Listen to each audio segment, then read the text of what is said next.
নমস্কার বন্ধু, sport pencil চ্যানেলের আর একটি নতুন ভিডিওতে আপনাকে স্বাগত জানাবো। আর একই সঙ্গে যদি আপনি একজন ইস্টবেঙ্গল সমর্থক হন, একটা বৃহত্তর ইস্টবেঙ্গল পরিবার গঠন করার যে স্বপ্ন নিয়ে স্পোর্ট পেন্সিল চলছে, আশা করব আপনি আমাদের পাশে দাঁড়াবেন। চ্যানেলটিকে সাবস্ক্রাইব করে ইস্টবেঙ্গল ক্লাবের বৃহত্তর সংগঠন করার উদ্দেশ্যে আপনি সাড়া দেবেন। আজকে ভিডিওটা মূলত তিনটে বিষয় নিয়ে। এর মধ্যে সব থেকে গুরুত্বপূর্ণ বা ভাইটাল যে বিষয় সেটা হচ্ছে আনোয়ার আলীকে নিয়ে এই মুহূর্তে লেটেস্ট আপডেট। আমি যখন ভিডিওটা করছি তখন ঘড়ির কাঁটা প্রায় 8:30 ছুঁই। সেই মুহূর্তে দাঁড়িয়ে আনোয়ার আলীকে নিয়ে কি গুরুত্বপূর্ণ আপডেট উঠে এলো, ইস্টবেঙ্গল ক্লাবের তরফ থেকে কি পদক্ষেপ নেওয়া হলো, সে সম্পর্কে অতি অবশ্যই আপনাদের তথ্য দেব। আরেকটা গুরুত্বপূর্ণ বিষয় নিয়ে কথা বলবো। আপনারা জানেন কাল বাদে পরশু ইস্টবেঙ্গল ক্লাব ইন্ডিয়ান সুপার লিগে তাদের অভিযান শুরু করছে কান্তিরাবা স্টেডিয়ামে বেঙ্গালুরু এফসির বিরুদ্ধে। সেখানে প্রস্তুতি কেমন, কি ভাবনা চিন্তা নিয়েছেন কোচ কার্লোস গুয়ার্দার, আনোয়ারের অনুপস্থিতি কিভাবে ধাক্কা দিল ইস্টবেঙ্গল ক্লাবকে, তার থেকেও বড় কথা যেটা বলবো যে আজ কলকাতা লিগের সুপার 6 ম্যাচ শুরু হয়ে গেল ইস্টবেঙ্গল ক্লাবের। কলকাতা কাস্টম বিরুদ্ধে 1-0 গোলে পিছিয়ে থেকে 4-1 গোলের একটা বিশাল বড় ব্যবধানে ইস্টবেঙ্গল ক্লাব জয়লাভ করল। প্রসঙ্গত একটা কথা বলতে হয় যে ইস্টবেঙ্গল ক্লাব এর আগে যে 12খানা ম্যাচ খেলেছিল তার মধ্যে 11খানাতে তারা জয়লাভ করেছিল। একটা ম্যাচে তাদেরকে রুখে দিয়েছিল এই কলকাতা কাস্টম, গোলশূন্যভাবে ম্যাচটা শেষ হয়েছিল। আজকে একটা মধুর প্রতিশোধ। জেসন পিকে বা আমন সিকেরা বা পিবি বিষ্ণুদের নিয়ে গড়া এই দল যেভাবে এগোচ্ছে তাতে বন্ধু লড়াই কঠিন হলেও আমরা কিন্তু আবার বেশ কয়েক বছর পরে 40তম লিগ জয় খেতাবের স্বপ্ন দেখছি। এই দলটার মধ্যে সেই সুযোগ এবং সম্ভাবনা পুরো মাত্রায় রয়েছে। আমরা অতি অবশ্যই তাদের সঙ্গে থাকব। এই কথা বলার পাশাপাশি আমরা চলে যাব ইন্ডিয়ান সুপার লিগের 5ম সংস্করণে এসে আগামী পরশুদিন শনিবার 14ই সেপ্টেম্বর ইস্টবেঙ্গল ক্লাব মুখোমুখি হচ্ছে কান্তিরাবা স্টেডিয়ামে বেঙ্গালুরু এফসির বিরুদ্ধে। কয়েক মৌসুমে যদি বেঙ্গালুরুর বিরুদ্ধে যদি আমরা ইস্টবেঙ্গল ক্লাবের যদি পারফরমেন্সের দিকে তাকাই, সেখানে কিন্তু আমরা দেখতে পারবো ভীষণভাবে যে বেঙ্গালুরু কিন্তু শক্তিশালী দল গঠন করেও ইস্টবেঙ্গল ক্লাবের বিরুদ্ধে বিশেষ সুবিধা করতে পারেনি।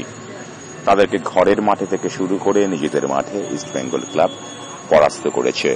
যদি এবারে ইস্টবেঙ্গল ক্লাবের দিকে আমরা তাকাই, তাদের যদি শক্তি এবং দুর্বলতার তাকাই, তাহলে দেখব বন্ধু আক্রমণ ভাগটা দুর্দান্ত, কিন্তু রক্ষণ ভাগটা একেবারে ধরাশয়ী।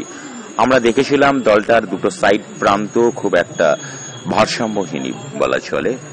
সেখান থেকে আনোয়ার আলীর সংযোজন আমরা আশা করেছিলাম যে দলের রক্ষণ ভাগটা রীতিমতো শক্তিশালী হতো।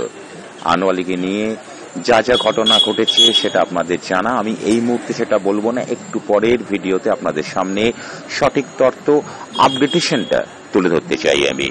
তার আগে বলবো যে গোটা ইস্টবেঙ্গল ক্লাব প্রস্তুত। তবে একটা কথা বলি, প্রস্তুত হলে কি হবে বন্ধু, এই দলটার ফিজিক্যাল ফিটনেস, ম্যাচ ফিটনেস, ফুটবলারদের শারীরিক সক্ষমতা নিয়ে কিন্তু বিশাল প্রশ্ন আছে। বেঙ্গালুরু এফসি মোটামুটি তাদের দলটাকে ধরে রেখেছে। সুনীল ছেত্রীর নেতৃত্বে তারা খেলবে। সুনীল ছেত্রী আগের আর সেই সুনীল ছেত্রী নেই। বিদেশি ফুটবলার যারা আছে তারা ভারতীয় ফুটবল মহলে পরিচিত। অর্থাৎ খুব একটা যে ভীষণ শক্তিশালী দলের বিরুদ্ধে ইস্টবেঙ্গল খেলবে তা নয়।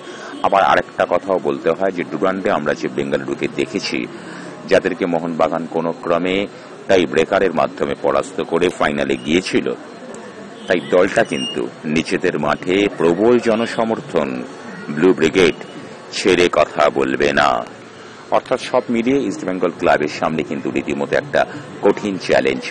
এবার ভিডিওটা শেষ করার আগে আনোয়ার আলীকে নিয়ে গুরুত্বপূর্ণ আপডেটটা দিয়ে আমাকে শেষ করতে হবে অতি অবশ্যই। সেটার কিছুই নয় বন্ধু, একটা কথা দেখুন, ইস্টবেঙ্গল কর্মকর্তা বা শীর্ষকর্তা যেটা বলছেন, তিনি বলছেন পিএসসি বা প্লেয়ার স্ট্যাটাস কমিটির কোনো অধিকার নেই ইস্টবেঙ্গল ক্লাবকে জরিমানা করা।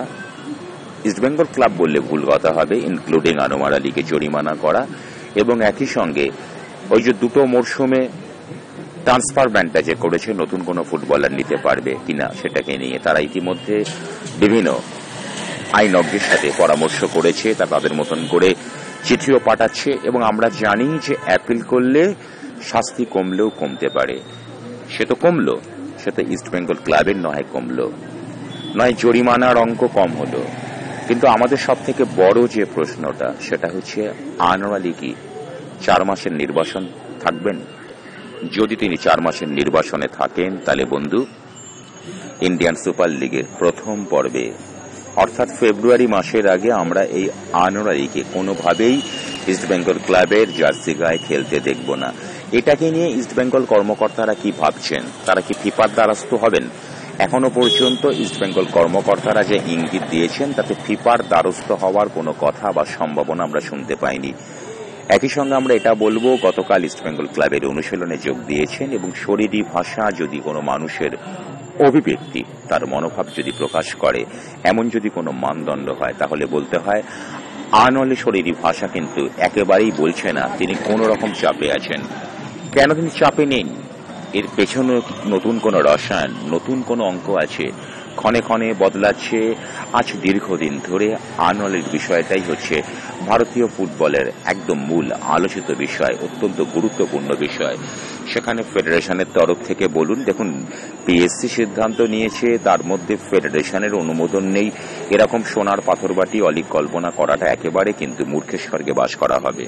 তবে ইস্টবেঙ্গল ক্লাব এই মুহূর্তে কি পদক্ষেপ নিতে চলেছেন?